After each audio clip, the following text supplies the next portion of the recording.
ଯେତେବେଳେ ଏଇ କେସ୍ର ଇନଭେଷ୍ଟିଗେସନ୍ ହେଲା 50ରୁ ଊର୍ଦ୍ଧ୍ୱ ଲୋକଙ୍କ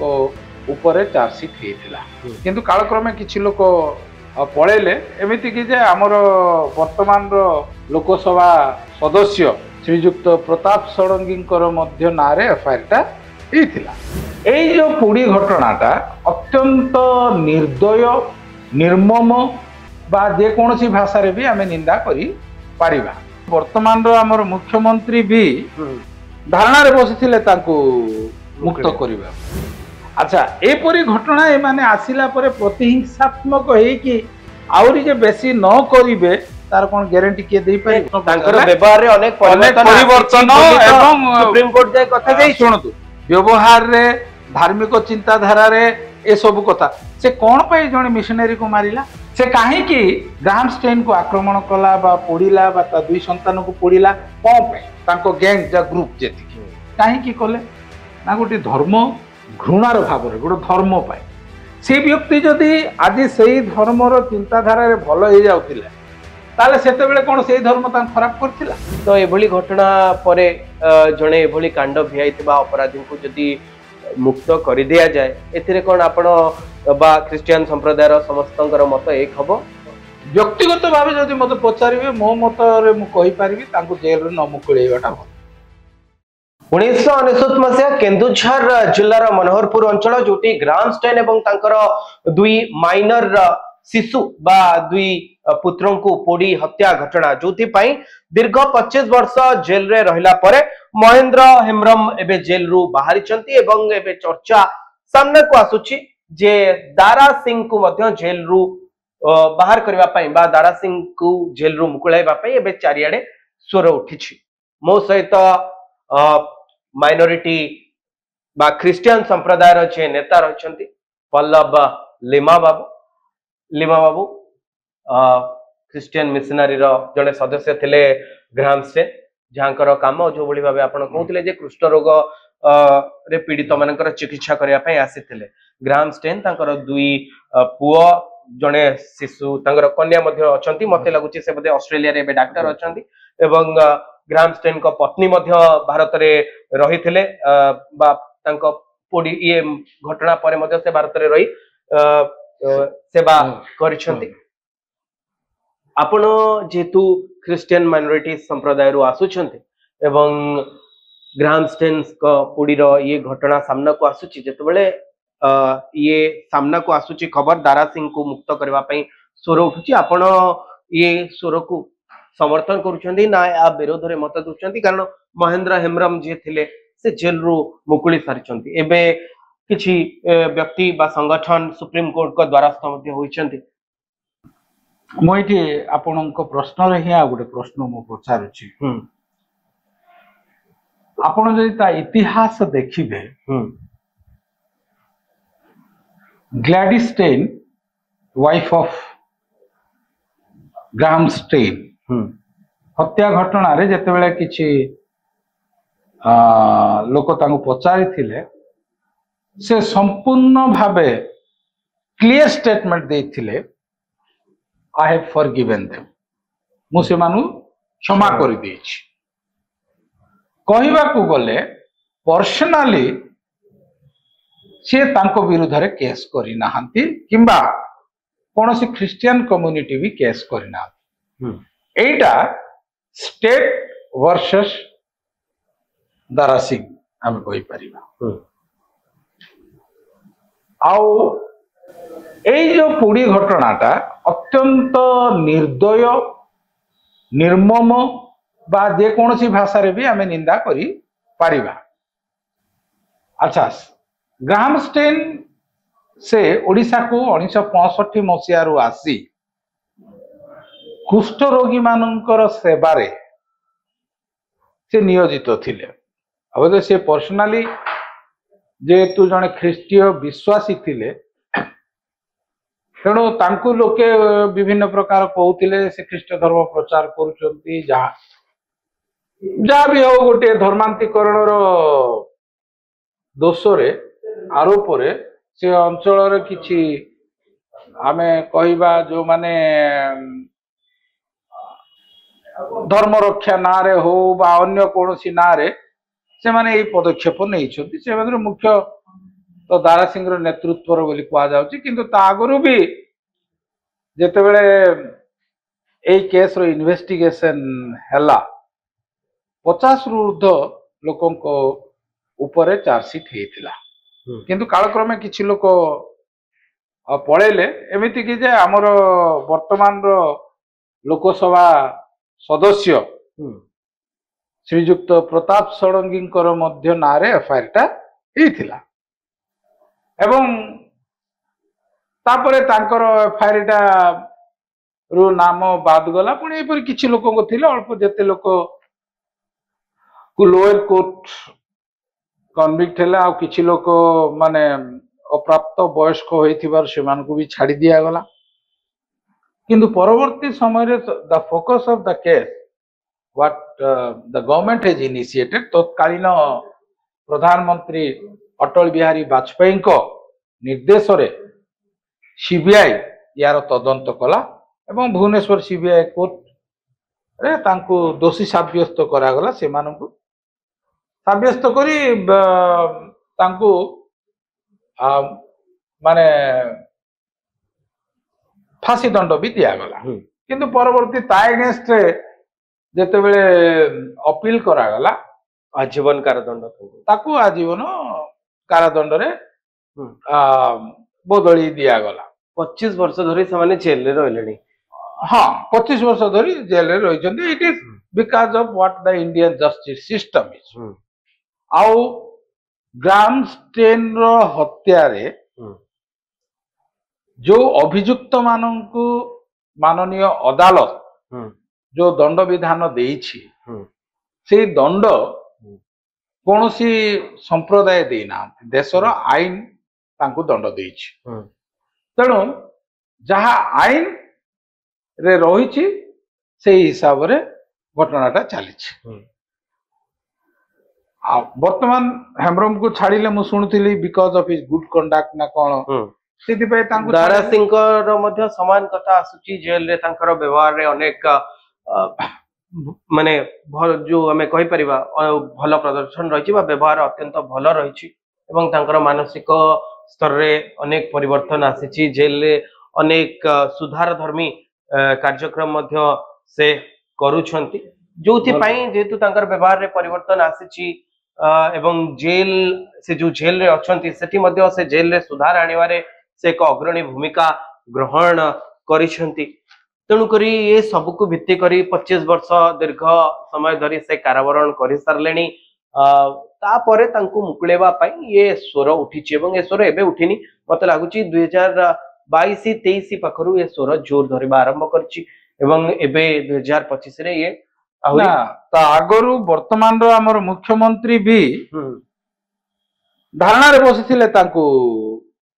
मुक्त करिबा पई आ मु आंको स्टेटमेंट भी पढुथिली हेम्ब्रम रो से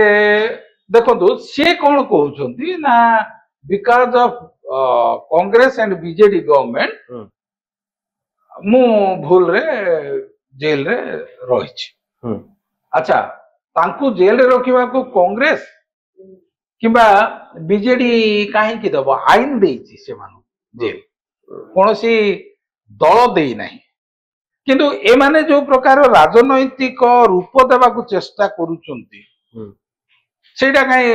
भलो जिनिस नुहे कोनोसी दल तो ताले आपण कोन एबे चाहती जे दारा सिंह करो जदी तांको जेल रूम खुलाई दिया जाय बा से मुक्ति पांती एथिरे खास करी ओडिसा रो ख्रीष्ट संप्रदाय रो जो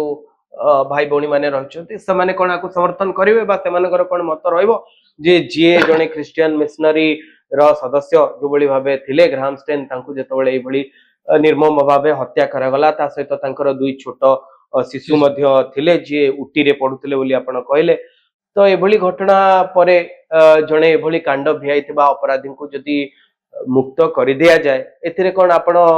बा क्रिश्चियन संप्रदाय रो समस्तंकर मत एक हबो शुणु सेटा तो समस्त मत एक हम बोली तो मु कहि परिबि नाही विभिन्न लोक हुए तो विभिन्न मत रखि पारंती आपनकर कोन मत रहिछि व्यक्तिगत भावे जदि मते पचारिबे मो मत रे मु कहि परिबि तांको जेल रे न मुकुळेबाटा भल ବ୍ୟକ୍ତିଗତ କିନ୍ତୁ ସାମୂହିକ ମତ ଦେବାର ଆମ ମଧ୍ୟରେ କୌଣସି ବିଚାର ବିମର୍ଶ ହେଇନାହିଁ ମୁଁ କହିବି। ଆପଣଙ୍କର ବ୍ୟକ୍ତିଗତ ମତ ଯେ ତାଙ୍କୁ ଜେଲରୁ ବାହାର ନ କରାଯାଉ କରାଯାଉ କାହିଁକି ନା କିନ୍ତୁ ଆପଣ ଏଇଠି ଦେଖନ୍ତୁ ଇଏ ମହେନ୍ଦ୍ର ହେମ୍ବ୍ରମକୁ ଛାଡି ଯିବା ପରେ କୋଉଭଳି ଆର୍ଟିକଲ ସାମ୍ନାକୁ ଆସୁଛି ତାପରେ କାହିଁ ଆପଣ ମାନଙ୍କ ପକ୍ଷରୁ ସେଭଳି ସ୍ୱର ଉଠେଇ ନାହାନ୍ତି ଯେତେବେଳେ ସେ ମଧ୍ୟ ତାଙ୍କୁ ମଧ୍ୟ ତାଙ୍କ ଉପରେ ଦୋଷର ଛିଟା ଲାଗିଥିଲା ଯେତେବେଳେ କେବଳ ଆପଣ ଦାରା ସିଂଙ୍କ ପାଖରେ କାହିଁ ନାଇଁ ନାଇଁ ନାଇଁ ଶୁଣନ୍ତୁ କଥା ଏଠି ରହିଲା ଆପଣ ମାନେ କଣ ପୁଣି ଥରେ ମହେନ୍ଦ୍ର ହେମ୍ବ୍ରମକୁ ଆଉ ଥରେ ଜେଲକୁ ଫେରେଇ ନେବା ପାଇଁ ସ୍ୱର ଉଠେଇବେ? ଶୁଣନ୍ତୁ ତାକୁ ଜେଲରୁ ବାହାର କଲା କିଏ? ଗଭର୍ଣ୍ଣମେଣ୍ଟ ବା ସୁପ୍ରିମକୋର୍ଟ ଯେତେବେଳେ ନିର୍ଦ୍ଦେଶ ଦେଇଛି ତା ପୂର୍ବରୁ ବି ଆପଣ ଯଦି ଦେଖିବେ 11-12 ବେଳେ ଆଙ୍କୁ ବି ଗୋଟେ ଆଦେଶ ଯଦି ଆପଣ ଦେଖିବେ ସୁପ୍ରିମକୋର୍ଟର ଦାରା ସିଂଙ୍କୁ ସେମାନେ ମାନେ କନଭିକ୍ଟ ବି କରିବାକୁ ଚାହୁଁନଥିଲେ କିନ୍ତୁ because of media pressure and public opinion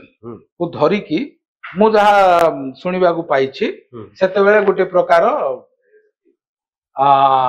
ଆଇନ ମାନେ ସୁପ୍ରିମକୋର୍ଟର ରାୟ ପରିବର୍ତ୍ତନ ବି କରାଯାଇଥିଲା କିନ୍ତୁ Hembram was co-accused not the main accused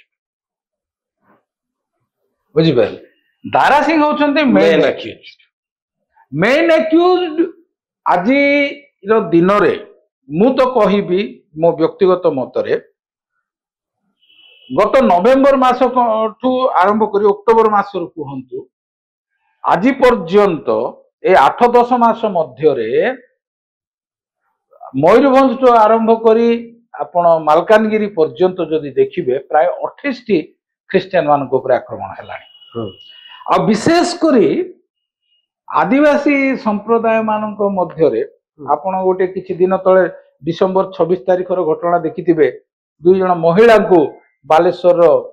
Nilgiri ପାଖରେ ଅଟକ ରଖି ମାଡ଼ ମରା ଯାଇଥିଲା ସେଟା ବି ବହୁତ ଭାଇରାଲ ହେଇଛି ସୋସିଆଲ ମିଡିଆରେ। ଆଚ୍ଛା ଏପରି ଘଟଣା ଏମାନେ ଆସିଲା ପରେ ପ୍ରତିହିଂସାତ୍ମକ ହେଇକି ଆହୁରି ଯେ ବେଶୀ ନ କରିବେ ତାର କଣ ଗ୍ୟାରେଣ୍ଟି କିଏ ଦେଇପାରିବ? ସେଇ ଦେଖନ୍ତୁ ଯେହେତୁ ଦୀର୍ଘ 25 ବର୍ଷ ଧରି ସେ ଜେଲରେ ରହିଲେଣି ତାଙ୍କ ବ୍ୟବହାରରେ ଅନେକ ପରିବର୍ତ୍ତନ ଆସିଛି ଜେଲକୁ ସୁଧାରିବାରେ ମଧ୍ୟ ଯୋଉ ଚର୍ଚ୍ଚା ହଉଛି କିଛି ସମୟ ପୂର୍ବରୁ ଅନିଲ ଧୀର ଆସିଥିଲେ ସେ ମଧ୍ୟ କହୁଛନ୍ତି ଯେ ଜେଲରେ ଅନେକ ସୁଧାର ଧର୍ମୀ କାର୍ଯ୍ୟକ୍ରମ ମାନ ସେ କରୁଛନ୍ତି ଏବଂ ଭଗବାନଙ୍କ ଚିନ୍ତା ଚେତନାରେ ନିଜକୁ ସେ ସମର୍ପି ଦେଇଛନ୍ତି ଏବଂ ବୟସ ମଧ୍ୟ ତାଙ୍କର ହେଇଗଲାଣି ଆପଣଙ୍କୁ ଲାଗୁଛି ଯେ ସେ ଆଉ ବାହାରକୁ ଆସିଲା ପରେ ଯୋଉଭଳି ଭାବେ ସେ କାଣ୍ଡ କରିଥିଲେ ସେଭଳି କାଣ୍ଡ ଭିଆଇବେ ବୋଲି ଆପଣଙ୍କୁ ଲାଗୁଛି? ଜଣେ ଏତେ ବର୍ଷ ଆପଣ ପଚାରିବା ସମୟରେ ଗୋଟେ ପ୍ରଶ୍ନ ତାଙ୍କର ବ୍ୟବହାରରେ ଅନେକ ପରିବର୍ତ୍ତନ ଏବଂ ସୁପ୍ରିମକୋର୍ଟ ଯାଏ କଥା ଯାଇ ଶୁଣନ୍ତୁ ତାର ବ୍ୟବହାରରେ ଧାର୍ମିକ ଚିନ୍ତାଧାରାରେ ଏସବୁ କଥା ସେ କଣ ପାଇଁ ଜଣେ ମିଶନାରୀକୁ ମାରିଲା? ନାଇଁ ଆପଣ କହୁଛନ୍ତି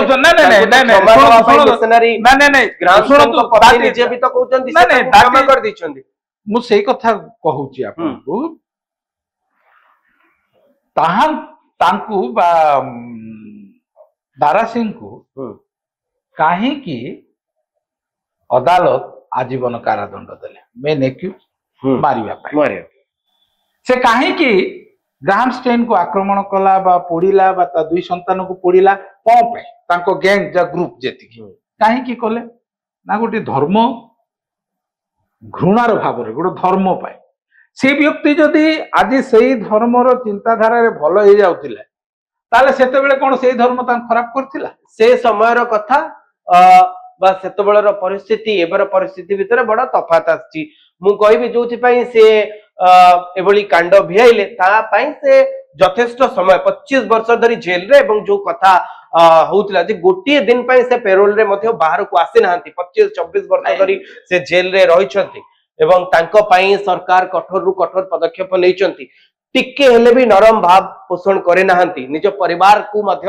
ଏତେ ଦିନ ଭିତରେ ସେ ଦେଖିବା ପାଇଁ ପାଇ ନାହାନ୍ତି ବା ଦେଖିବା ପାଇଁ ଯାଇ ନାହାନ୍ତି ୟା ଭିତରେ ଅନେକ ବଡ ବଡ ହତ୍ୟାକାଣ୍ଡ ରହିଛି ଯୋଉଠି ଅଭିଯୁକ୍ତ ମାନଙ୍କୁ ଟିକେ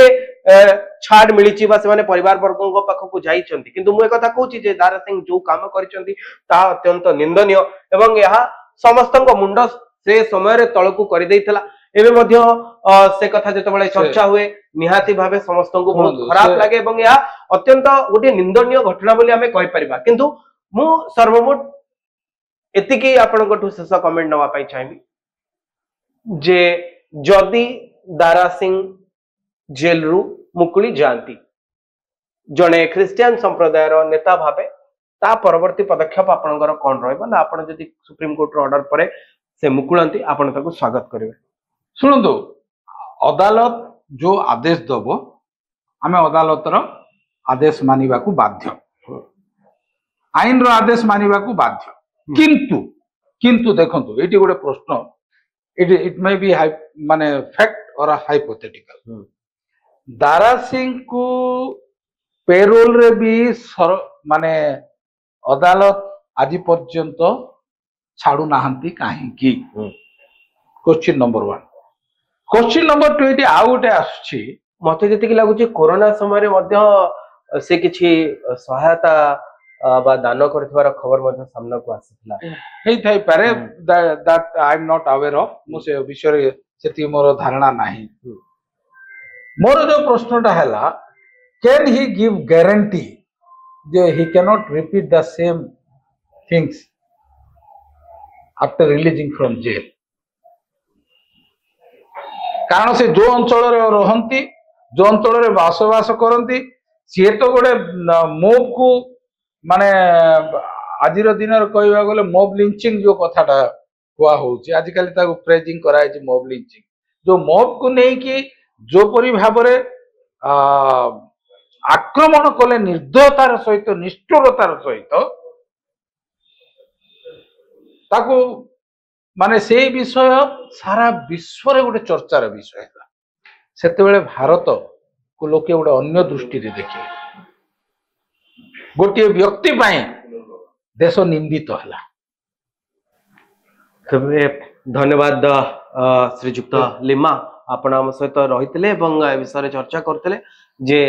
दारा सिंह जेल रु मुकुलिबा दरकार आउ जदि दारा सिंह भविष्य रे जेल रु बाहर को आसंती सुप्रीम कोर्ट कर ऑर्डर परे आपण कहउथिले जे